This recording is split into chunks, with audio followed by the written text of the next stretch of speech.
Welcome to Business Authority Radio, bringing you insights from today's thought leaders, professionals, and influencers. With your hosts, Neil Howe and Craig Williams.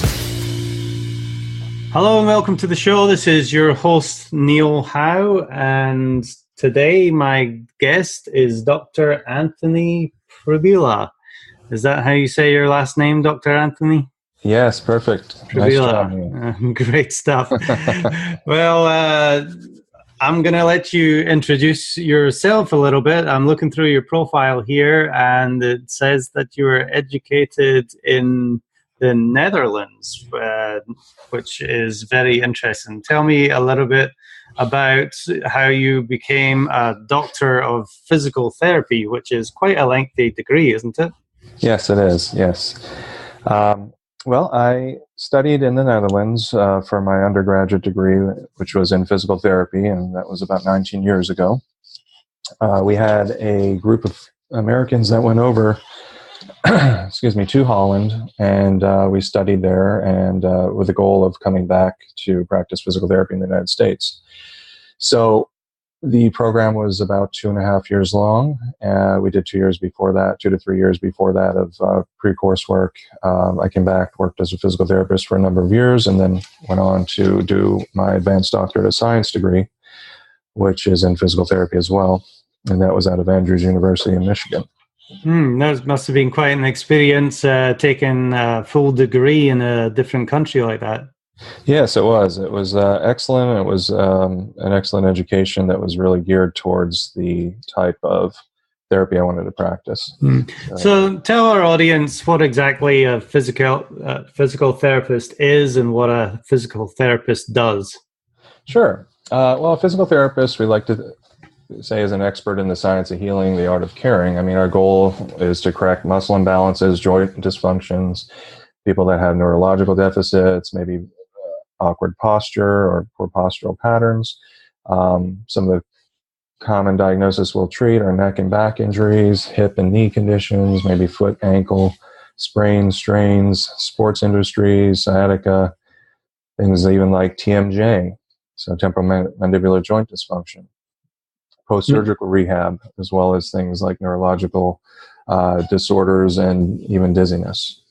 So that's a whole host of different things, many problems that I'm sure a lot of people in the population have. But have you found that you specialize in any one particular area? Yeah, I think my main specialty is manual therapy as well as movement patterns, so correcting movement patterns.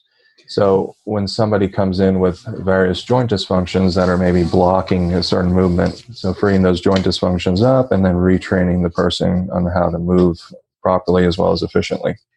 And we seem to all have problems with not moving in the correct way, and it challenges our body. Now, explain to me what manual therapy is. Well, manual therapy is someone that has an expertise in the art of joint mobilization or manipulation. So we're someone that's very much hands-on. It can also be things like massage, instrument, soft tissue mobilization. Like I said, your joint manipulation as well, or immobilization as well. So what are the main problems that people have when they come in and see you?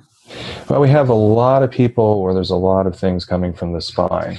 So they may have something like a problem with their wrist or their elbow. And a lot of times they're going to have some sort of spinal dysfunction that goes along with it. So maybe they're not moving properly through the spine, which is causing stress to the shoulder, or possibly putting them in a bad position where they're working and causing stress on the elbow. Maybe they're at a static posture all throughout the day when they're doing a sitting job, a sedentary job. So we look at the spine. We don't just look at, if they have wrist pain. We look at the elbow, make sure that is clear, the shoulder, as well as going up to the spine. So a lot of things will be related to the spine. Not everything, but there are a great deal of things. So So everything's basically connected. You have a wrist injury, but it's not necessarily your wrist that's the problem. It can be the spine or maybe some other root causes. That's right. Sometimes a spinal problem can actually cause someone to have a drop foot or a flattened foot pattern. So if we just look at the foot and treat the foot or the symptoms of the cause, the symptoms is never going to get better until we actually look at the cause. So what are the main challenges that people are having that are causing some of these issues? I think the sedentary lifestyle is a big thing. People are sitting a lot throughout the day. We have a society now that is, we're driving everywhere. We're not walking. We're not moving as much. And when we are moving, we're not moving properly because we're in this hunched up position throughout the day. Sitting in our car, we're sitting in our jobs and our offices at work.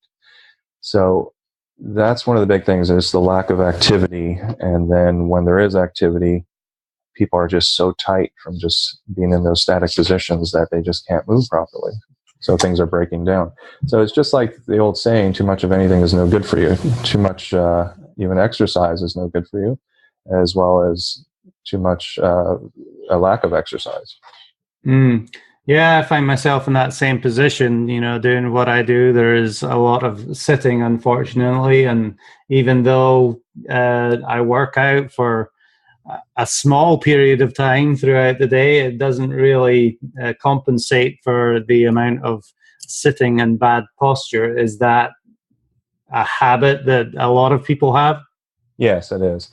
And one of the things they did that is kind of nice over the past few years is they've incorporated a lot of sit-to-stand desks in offices, which I think are great. So you can alter those different positions throughout the day because it's bad to be in one position too long. If you're standing way too long, your back's going to get achy. If you're sitting too long, the same thing may happen. And then you touched on the other side of that as well by mentioning, doing too much of anything can be a bad thing. And that includes working out and being physical and athletic. I see in your profile that you've worked with many professional athletes. What kind of problems do they have? With them, we have the opposite problem we usually have with some of our clients. Most of our clients do not want to do much of what you're telling them. Right. A lot of the activities you're trying to give them. With some of the pro athletes, they're a lot of times doing too much. So they're not recovering properly. So they have a lot of overuse patterns, a lot of breakdown, a lot of, sometimes traumatic arthritis, we call it, from injuries on the field, if it's football or soccer, etc. Completely different kind of problem. Well, let's go back to maybe the general population that doesn't move as much. How do you combat that problem? They're likely to have these problems because they are sedentary. How do you get them to actually move when they don't want to? Well, we kind of got to look really at the individual. There's some people that are very motivated and really take good responsibility and want to take initiative and improve in their health, and others that it's kind of not really a priority for them. So we try to base what their personality is as well as what they need, but we try to give people what they need, but there's times when we may tone it down a little bit because people become overwhelmed sometimes and they will do nothing. Sometimes if we just give them 2 or 3 exercises that are going to be the most important things for them to do, and also get them geared towards moving properly with proper biomechanics, it'll create lasting effects in their overall health. Versus if we give them exactly what they do need, like we would an athlete, a lot of times they're not going to do it. So sometimes we try to gear it towards the individual. Yes, I mean, they've got to be doing something in order to see some results. And speaking of, what are some of the misconceptions that people have about a physical therapist and maybe their expectations about the results? I think a lot of times people do not know what we do exactly. Even there's some physicians that do not know what we do. A lot of people will think maybe we're a cross between a massage therapist and a personal trainer. as physical therapists, we're a doctorate level trained healthcare provider. We have extensive knowledge in the training in musculoskeletal, neurological conditions, cardiovascular system, geriatrics, sports medicine, even wound care, and pediatrics. So there's a lot of different things you can kind of gear your practice towards. And there's multiple settings. You can do an outpatient setting where people are coming to you, inpatient setting in the hospital. There's a nursing home with your geriatrics, skilled nursing facilities, home health care. Like I said, the pediatrics before as well. And then, your sports medicine, working with professional teams.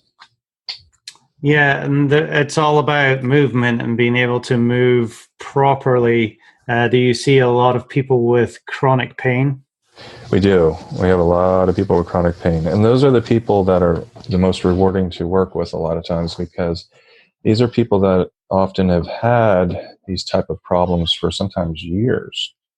They've been to various physicians, other practitioners, even sometimes other therapists, and they just haven't had help. And they sometimes lose that hope that there is help for them, when a lot of times we can help them out. Yeah, dealing with chronic pain is never a good thing, and you've got to find the right person to help you. Now, you mentioned physicians earlier on, and I think a lot of people believe that you need a prescription to go and see a physical therapist. Is that right?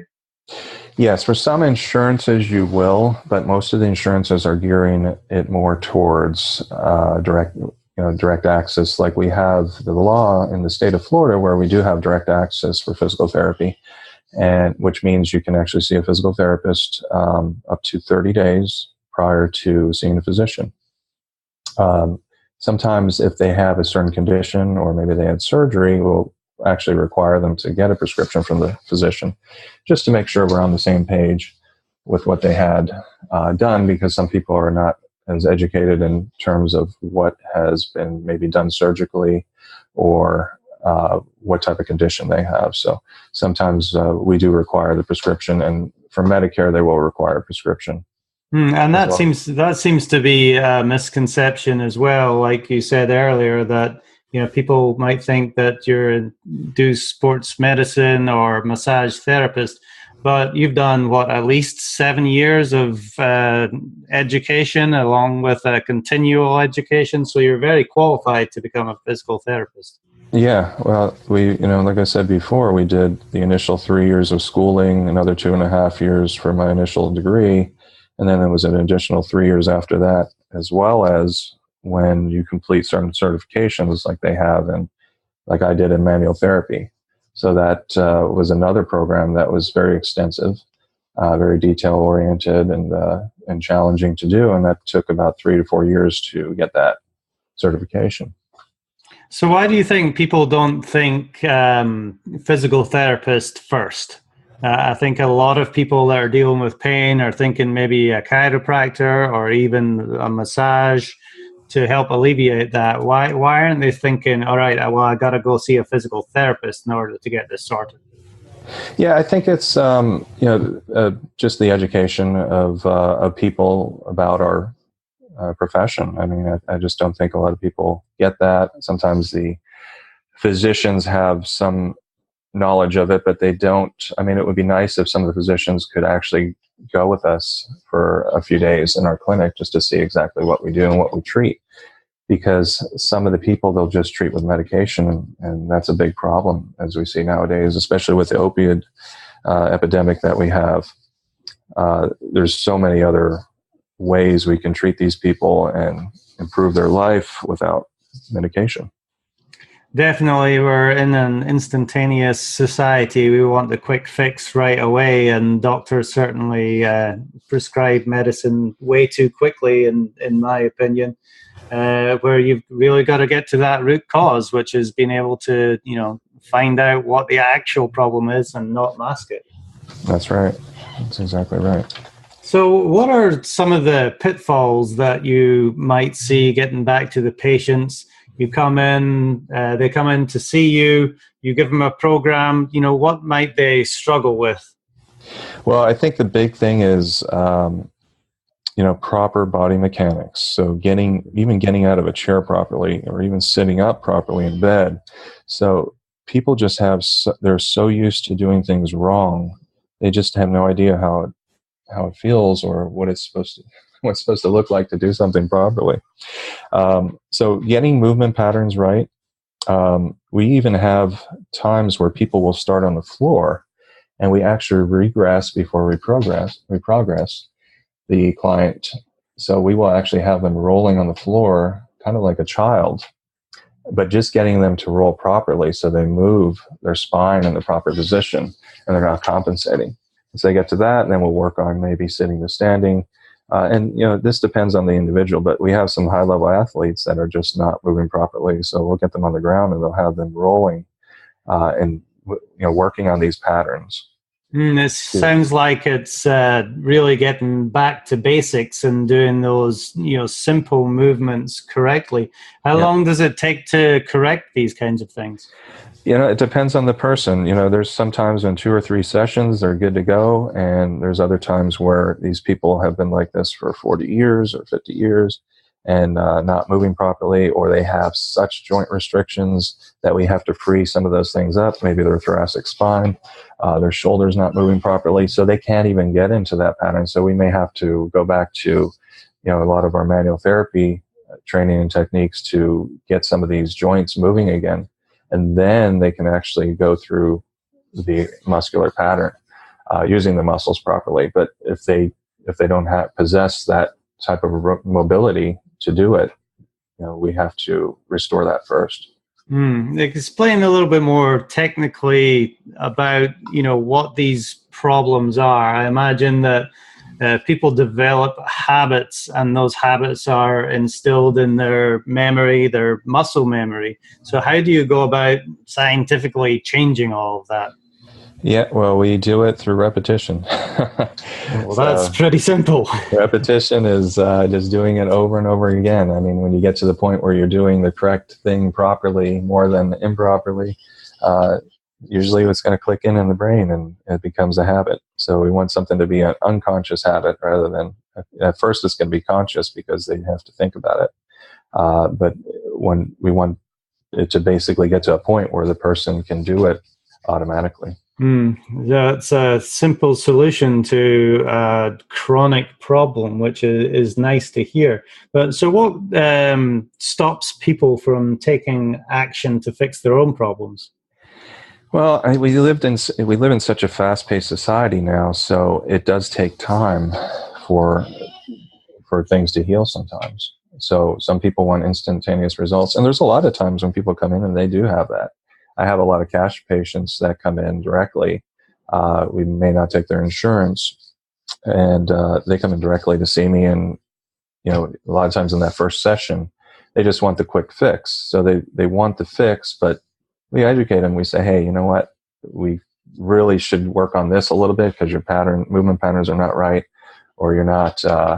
You're a little weak in certain areas, so we give them a nice home exercise program. And a lot of these people are very motivated to improve, especially when they're paying out of pocket for the full amount. Definitely. So it does take commitment, and that's the biggest obstacle is the lack of commitment a lot of times on people. A lot of times when people make a change, it has to be a must rather than a should. Right. That is true throughout many things. People have got to be able to make that change for themselves. I imagine that chronic pain is not too nice to live with, but change is hard for many people. And they've got to be willing to go through that change in order to see the results. Yeah. Yeah, one of the other factors we noticed early on several years ago was a lot of these people are just not getting proper nutrition. So we kind of got into the nutritional side of things as well. So between offering organic supplements to clients that can only obtain from a practitioner's office, to even blood testing for various things like micronutrients. If these people are low in certain nutrients, of course they're not going to want to exercise because they're not going to have the energy.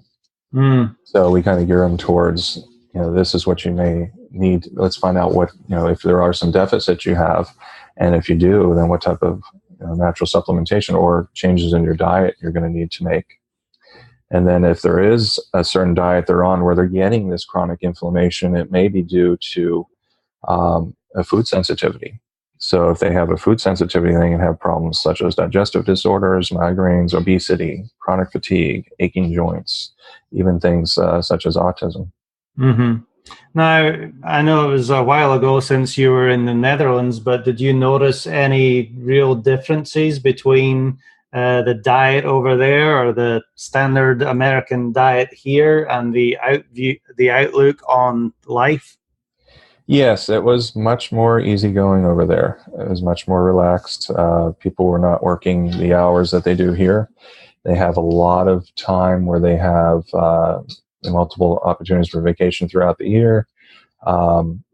As far as the diet goes, they do eat a lot of cheese there.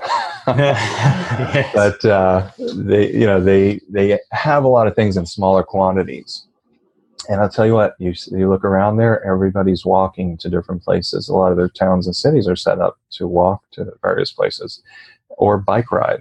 You sometimes have people in their 70s bike riding to the store to pick up, what they need. And a lot of times they have smaller refrigerators too than us because they're going to the store maybe 2 or 3 times a week versus a lot of times here, I think we're maybe making one trip to the store a week, which means we're getting a lot of processed foods rather than fresh foods. Yeah, just a completely different way of living. I'm from Scotland myself, and, everything over there is designed for walking. Yes. Since I've been over here, you really can't walk anywhere. You have to drive everywhere because everything's so far apart. So, that in itself causes a lot of different movement patterns.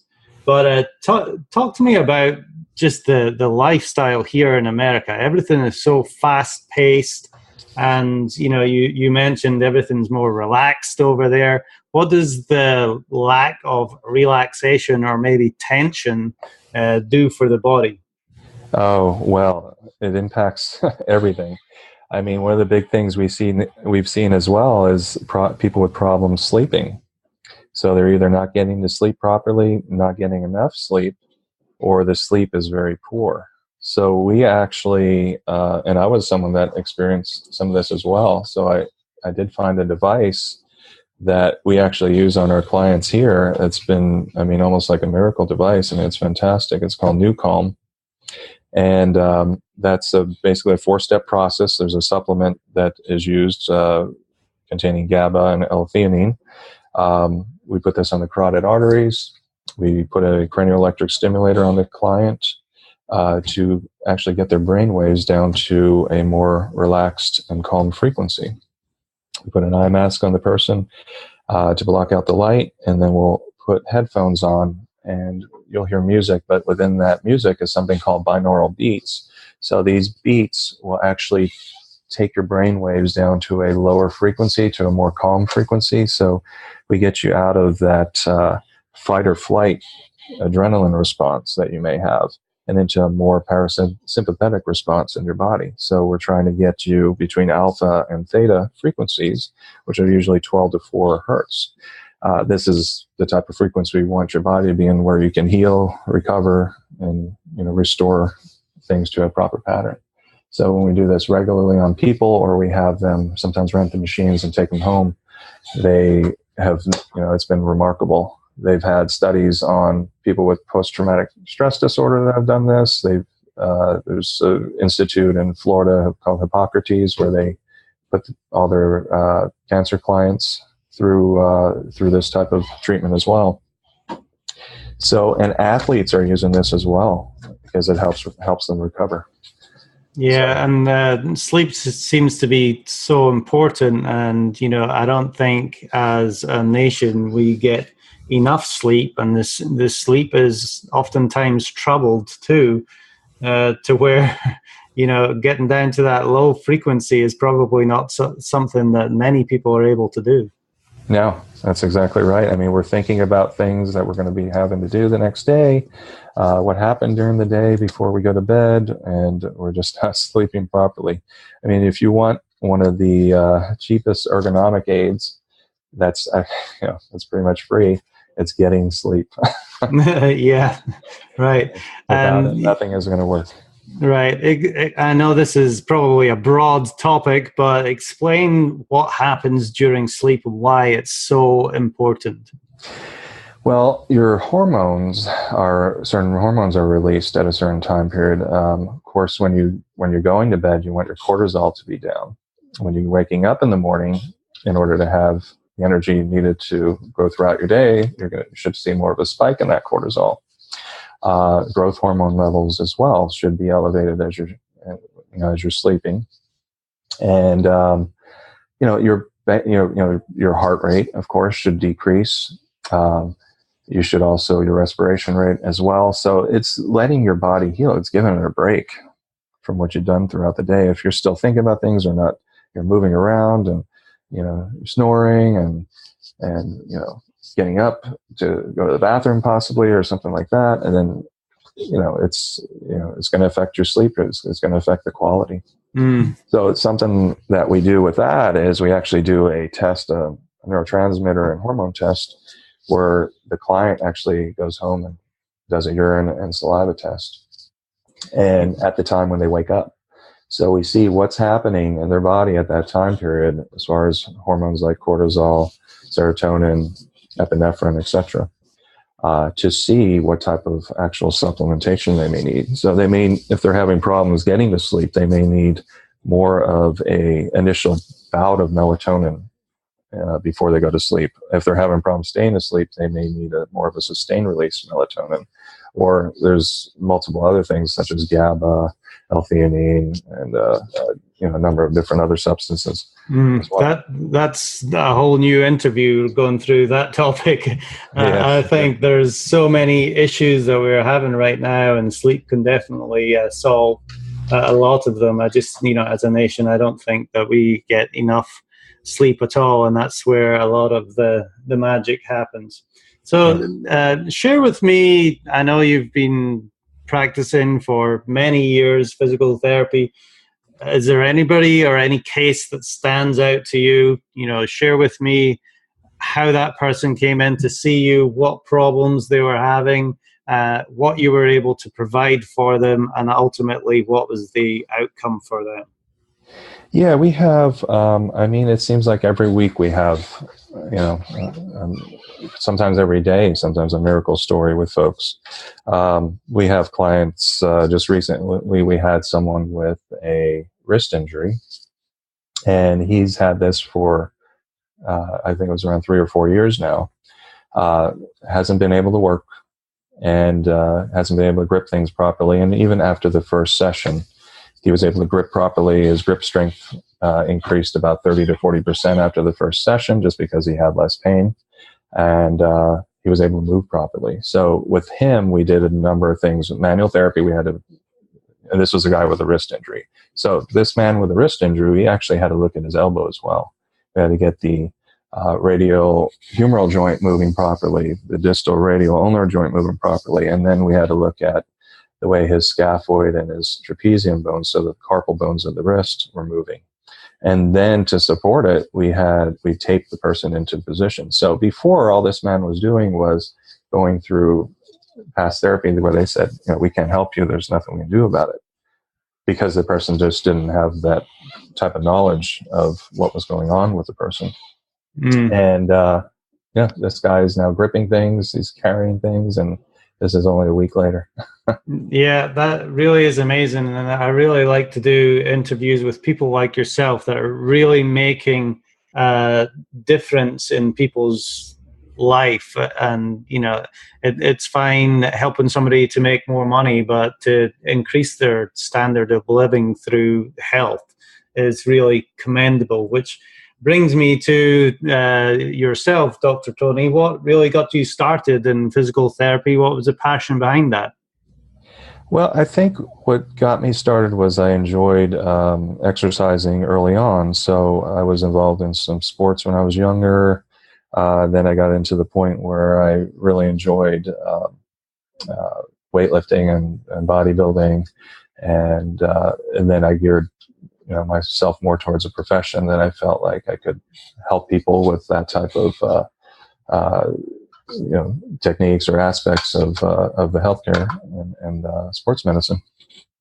Awesome. So and that I always had that interest in science as well. I always do like working with people as well, and talking with people, and sharing their stories, and